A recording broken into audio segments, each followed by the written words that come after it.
Hello and welcome to Ignorance is Bliss. I'm Lisa. I'm Hodan. I'm Farah. Okay, today we are talking about names and the importance of names. So we're going to start off by, ladies, talking about our names and what they mean and why you were called that. Yeah. So Farah, can you start please? Yeah, sure. So my name is Farah and it's an Arabic name and it means happy. But there are different variations in regards to how to say my name. So if I speak to an Arab over here, when I introduce myself as Farah, they double take because it's not pronounced that way. It's actually pronounced Farah. yeah, it's actually pronounced Farah, but my parents call me Farah, and my friends call me all sorts, really. Mm-hmm. So Lisa pronounces my name different in comparison to Hodan and my other friends. Yeah. So you call me Farah. And I say Farah. yeah. I don't mind, but my name means happy, and it reflects my personality. So what is it? So what's the pronunciation?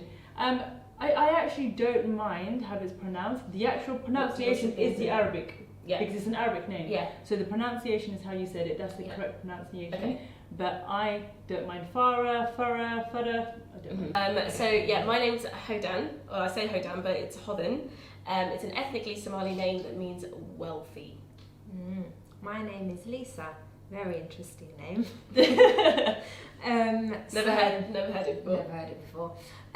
So Lisa Marie Voltaire. Actually, my whole name is quite interesting, I think, and unique. But my first name is a bit boring. But I don't have issues with people not being able to say my first name. Yeah. I've got issues with people saying my second name, Voltaire. People say it all kinds of ways. Sometimes they say Voltaire. That was me today for the first time. I've never called her Voltaire before. But yeah, sorry about that. But it's Voltaire. The meaning of my name, Lisa, means consecrated to God. I don't know what consecrated means. So if you do, please let me know. And the only reason I know that is because I had a mug at my house with my name on it, and it said Lisa means consecrated to God. So it's a religious name, even if we don't know what consecrated means. Yeah. It's some kind of religious. And it comes from Elizabeth. Yeah. Yeah. I think what I was just thinking when you were talking is that sometimes it's hard to pronounce people's names because different languages have different alphabets. Yeah. So it's really hard for people to pronounce my name because the D in English is a little bit different to the alphabet in my language. So the Hodan, it's a mix between a D and a TH. So I think that's what makes some names hard to pronounce, because if that letter is not available in a certain language, then people are going to be hard. And also in some languages, certain letters are emphasized. Yeah. So in Arabic, the reason why I can't pronounce my name properly is because certain letters are emphasized. Yeah. Whereas in English, you wouldn't About emphasize pronouncing names, sometimes I feel like people can't be bothered to pronounce names properly because they're either lazy or they feel like they're being stupid, or they feel like it's the same thing I get in languages all the time. Students don't want to, they're shy about speaking because they think they sound stupid. And it's like, actually, if you just give it a bit of gusto, you'll actually sound fine. I think it's really important to pronounce people's names the way that it's intended to be pronounced. And so I always ask people when I meet them, how do I say it? Like, I say it because when you're a teacher, you get a list of names, and it's not always the student telling you their name first. You see a list, and you're reading off a list. So I always ask students, how do I actually pronounce your name? Yeah. Same.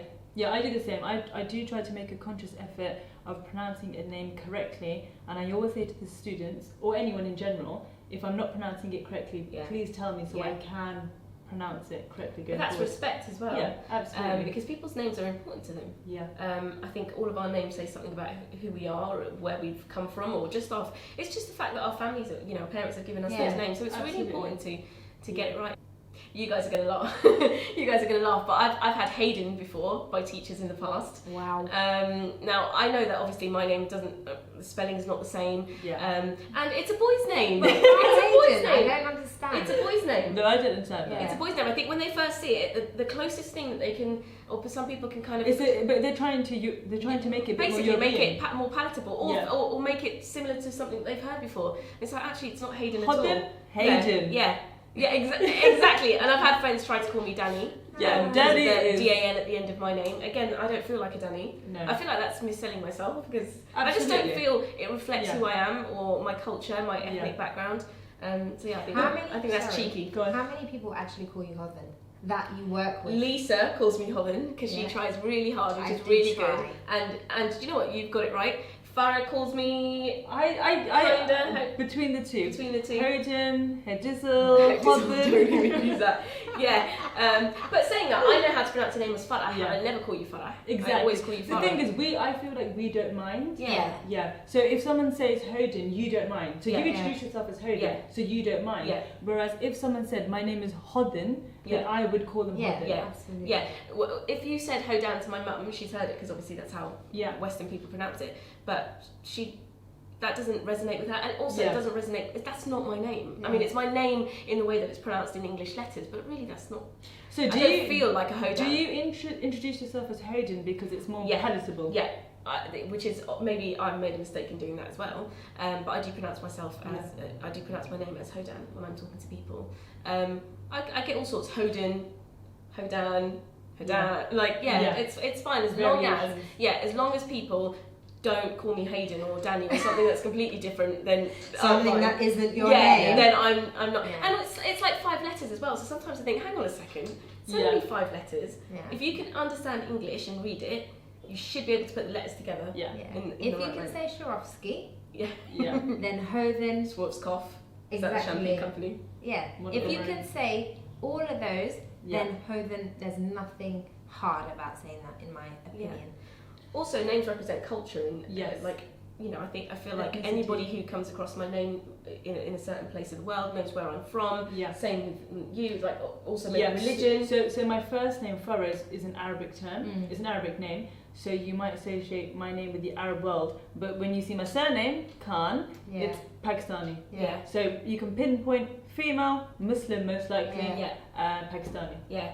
Well, my surname's Mohammed, so absolutely is it obvious that I'm Muslim. There's no doubt about that whatsoever. And I definitely don't have that in the same way, because I think when people see my name, they assume I'm European. Yeah, but it doesn't really say anything about my race or ethnicity or nationality. They just assume it's a European name. Yeah. So do you feel that that's I'm not saying that you love this privilege, but do you feel that that's a privilege? It is a privilege. Yeah. Absolutely, it's a privilege.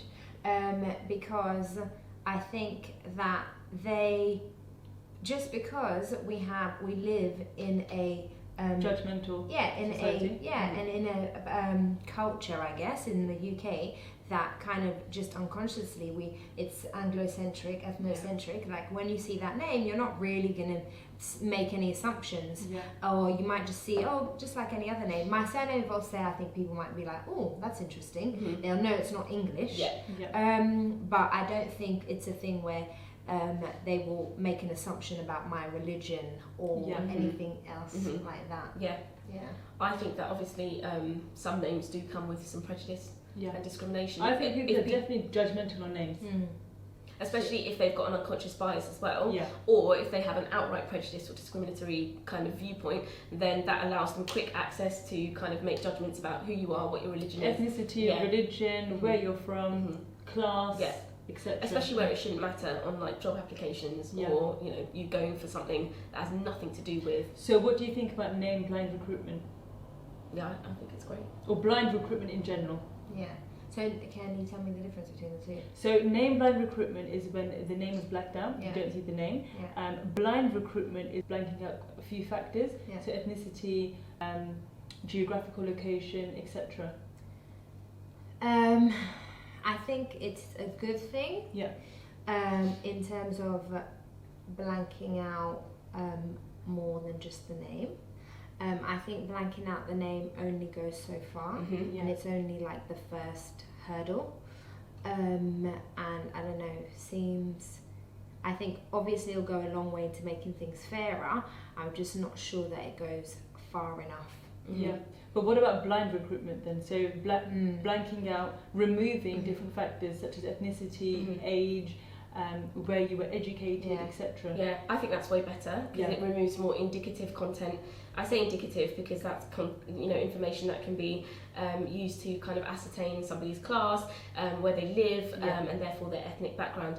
I think what Lisa's saying is exactly what I think as well. It's a good first step, but that doesn't take away from the fact that the recruitment process is bigger than just the application. So when somebody turns up to interview, you're still going to see that person in all their glory. So whatever ethnic background they are, whatever religion they come with. So you still have systemic issues, right? Absolutely. Yeah. I think it's definitely a good initiative. It kind of does the job. It gets you through the door where you wouldn't be able to get through the door in the first place. Yeah. Gives you a fighting chance, which sounds crazy because it should be merit. Yeah. It gives you the fighting chance and not what you look like. Yeah. So do you think all organisations should have this policy? Well, yeah. Because the NHS has it. At the very least. They said by 2020 they would have it. At the very least, as a basic thing, absolutely. Yeah, I don't know. Because now I'm having mad thoughts in my head, like, what if suddenly when we start doing that, like, if we bring that in across the board in every industry, and then you're getting an industry where you ideally want ethnic people to be employed, but then because of the CV, you get a bunch of white people being employed. So it's kind of like a double-edged sword, right? Yeah. So this policy is supposed to be to have a more diverse Inclusive. range of inclusive policy, Yeah. but then you might actually end up with a certain group of people. Yeah. So, That's, I don't know. Yeah.